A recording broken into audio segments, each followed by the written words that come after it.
Look closer at this mirror. There are two people standing in the doorway who should not be there. One of them, in red, may be the painter himself. And on the wall above that mirror, he wrote 4 words no artist had ever dared to sign so boldly. Jan van Eyck was here. This is one of the most studied paintings on Earth, almost 600 years old. And after all that time, the experts still cannot agree on what we are actually looking at. Is this a wedding? Or a portrait of a woman who was already dead? Let me show you the painting everyone is arguing about. It was made in the year 1434 in the wealthy trading city of Bruges by a Flemish master named Jan van Eyck. A man and a woman stand in a richly furnished bedroom. He raises his hand. She rests hers in his. It looks at first glance like the quietest painting in the world. It is anything but. Start with the technique, because that alone stopped people in their tracks. Van Eyck worked in oil at a moment when most painters were still using egg-based paint, and he pushed it further than anyone alive. Look at the brass chandelier, the fur trim, the single orange on the windowsill, the tiny hairs on the little dog. Everything holds up under a magnifying glass. To people in 1434, this did not look like a painting. It looked like a window into a real room. Now go back to that signature. In the 15th century, painters were craftsmen. They did not sign their work in giant letters on the wall. But Van Eyck did. In elaborate script, right above the mirror, he wrote in Latin, Jan van Eyck was here, 1434. Not just made this, was here. As if he were a witness to whatever is happening in this room. And that word, witness, is the key to the whole mystery. Look into the convex mirror on the back wall. It curves the entire room into a single bubble. You can see the backs of the couple, but you can also see 2 more figures standing in the doorway facing them. 2 people who are in the room with the couple, but who Van Eyck chose not to paint directly. One wears red. Many believe it is Van Eyck himself, reflected, watching. So here is the first great theory. Almost a century ago, a famous scholar named Erwin Panofsky argued that this is not just a portrait. It is a legal document, a marriage captured in paint. The joined hands, he said, are the gesture of a wedding vow. The little dog stands for faithfulness. And that signature on the wall is not an artist showing off. It is Van Eyck signing as a legal witness to the marriage. The painting in this reading is the wedding certificate. For decades, that was the answer in the textbooks.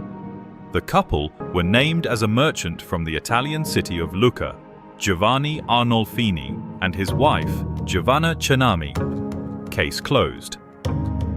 Except it was not. Because when researchers dug into the archives, they found something that broke the whole story.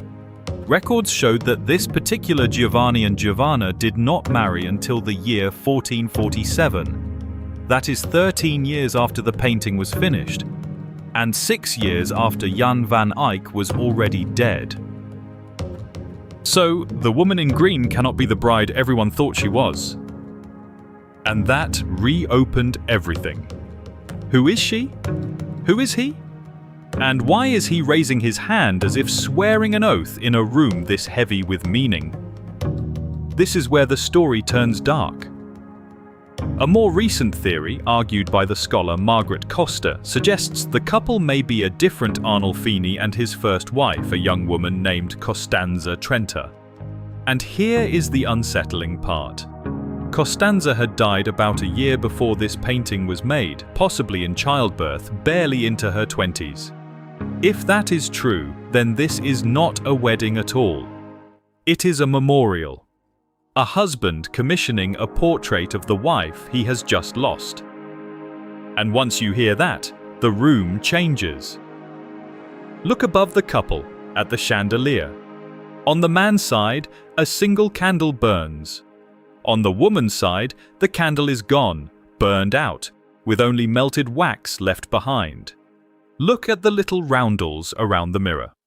On his side, scenes from the life of Christ. On her side, scenes of death and resurrection. Details you would never notice, all of them pointing quietly toward death on her half of the painting. There is one more thing everyone thinks they see, and gets wrong. The woman looks pregnant. She is almost certainly not. In the fashion of the time, wealthy women gathered great folds of heavy fabric and held them up against the stomach. It signaled status and the promise of children, not an actual pregnancy.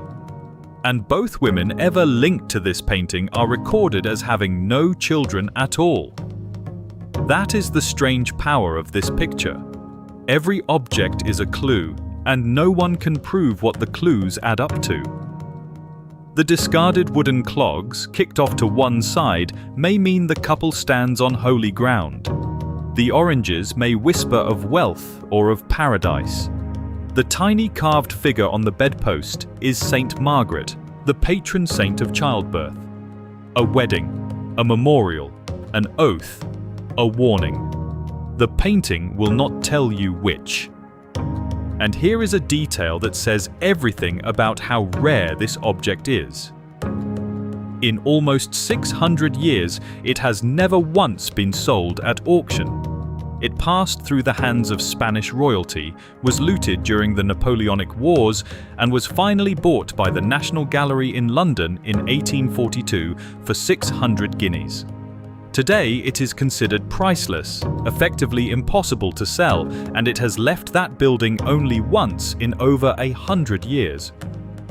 Which is what makes right now such a rare moment. The National Gallery has announced that, for the first time in history, it will bring together all 9 surviving painted portraits by Jan van Eyck under one roof, with the Arnolfini painting at the very center.